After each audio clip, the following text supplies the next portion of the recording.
L'heure est aux derniers ajustements, aux derniers réglages. Celle-ci, à hauteur d'œil, Elle ou sera un peu plus visible, haut. voilà. Oui. Après 24 mois de travaux, le musée Clémenceau renaît, un vrai défi pour la conservatrice. Elle a dû imaginer toute la conception muséographique des lieux après une longue immersion dans l'histoire de ce personnage emblématique de la Troisième République. Et puis après, d'essayer de le traduire pour le public. C'est-à-dire de se dire comment on fait, qu'est-ce qui sera compris, qu'est-ce qui sera apprécié. Parce que sur Clémenceau, on pouvait faire un musée 5 fois plus grand, 6 fois plus grand. Sur quoi on met l'accent, qu'est-ce qu'on choisit, quels objets on va trouver pour illustrer. Sur 2 niveaux, dans 12 salles, le musée propose au public une déambulation simple et ludique, accessible à tous.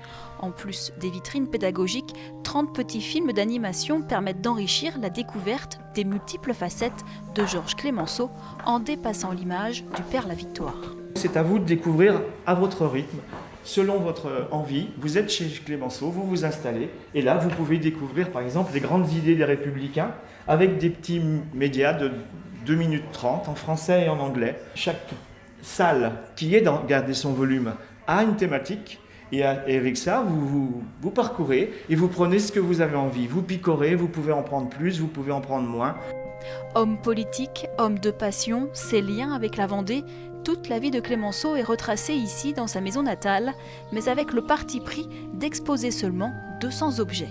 Nous, ici, aucune possibilité de reconstituer puisque pas de documents. Depuis 150 ans, ça a été une boulangerie.